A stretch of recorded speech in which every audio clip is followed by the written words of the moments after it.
So every now and then we get a special film that comes out. Aftersun. Let's talk about it. I also have a written review that I've drafted up, which I will link down below in the description box. Wow, check me out. I feel like a proper YouTuber.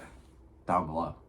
So Aftersun is Charlotte Wells' debut film, which premiered at Cannes Film Festival last May, I think. So it's technically a 2022 release, but I got to watch it on the cinema the other day, and it's still being shown in the cinemas now, so I'm gonna count it as a 2023 release. So Aftersun stars Paul Mescal and Frankie Corio as Callum and Sophie. The film chronicles their time on a low-budget holiday in Turkey during the late 1990s. Getting into it, I think Charlotte Wells did a phenomenal job. Considering this is her first feature film, she's highly skilled as a director. The film's intimate and raw, it's peaceful, but there's also moments of uncertainty and tension throughout, and you don't really know why at first view. The film explores an array of human emotions in such an authentic way. It deals with themes such as love, happiness and togetherness, but also tackles more serious issues such as pain, grief and mental health, and also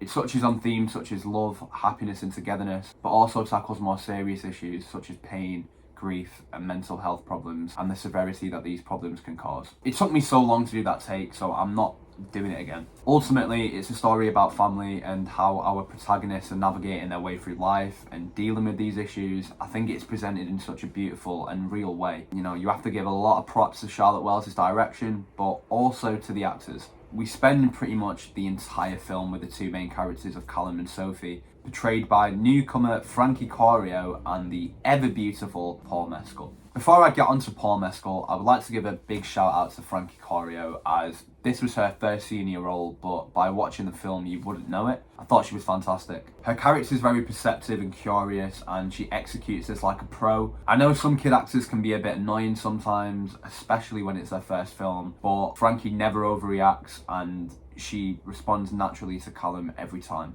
Now, Callum is played by Paul Mescal, and I thought he was mesmerising. This is a character who is flawed. He's a single father who is very loving and warm-hearted, but he's troubled financially, he's troubled occupationally, and there's so many layers to the character that I think Paul really did hone in and deliver an all-timer. And because of Sophie's observant nature, she's able to pick up on these aspects subtly. I think that's why the film works so well, because their rapport is so genuine and it feels real. At times you almost forget they're acting. At the time of this review, Paul Mescal has just been nominated for an Oscar for his performance in this film. It just goes to show that he's very talented. I hope he wins it, man. He's already won an Emmy for Normal People, which is sick, but that's a video for another day. I mean, he's 26 and he already has an Emmy win and a potential Oscar win. Hopefully he gets that. I think it just goes to show that he's still very young and the world is his. The technical aspects are also implemented so precisely, especially the cinematography. As a student of film, I've always been drawn to cinematography. There's shots in this film that really linger for moments at a time, that reveal such minute details without ever spelling it out for the audience. Like, you can miss a lot of details in these shots by not fully paying attention. And a pretty decent percentage of the film is documented on Callum's camcorder, which he uses throughout the holiday, which offers a more grainier first-person look. I don't know if it was just me, but there seems to be shots in the film where I felt the contrast was brighter and more warm. Oh, fuck!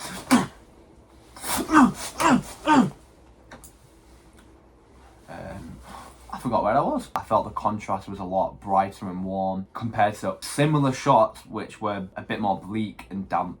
Damp?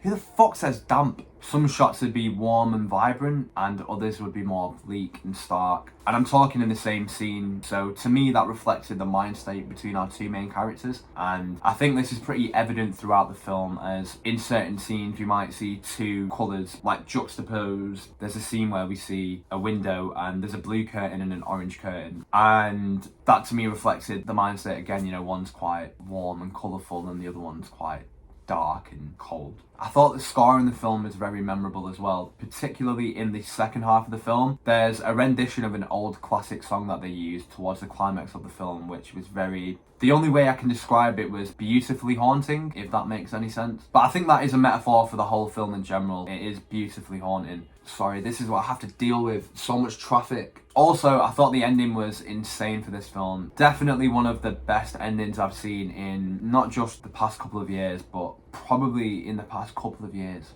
I did not leave the theatre for a minute after I saw this, which might have pissed Kieran off, so I'm sorry, mate. But yeah, this was definitely a film where you ponder the ending afterwards and it really sticks with you. When that beautifully haunting music is playing in the background, it's very hard to sort of escape the reality that you've just watched. So to conclude, I thought this film was phenomenal. I think I've already said that word, but I can't think of another word right now. Charlotte Wells has presented an imaginative insight into human relationships, and how her characters deal with these emotions felt so legitimate and essential to the story. It definitely stayed with me after I watched the film. I watched it a second time, still I felt the same way. I do think this film benefits from a second viewing, only because you can pick up on them small and minute details I was talking about. I'm gonna change my rating from 10 stars down to 5 because it's my channel and I can. So I would give Aftersun a 5 out of 5. Because it's technically a 2022 film, it was the best film that I watched last year and this year. Thank you so much if you watch this video. As always, I'm eternally grateful, and I will see you in the next one.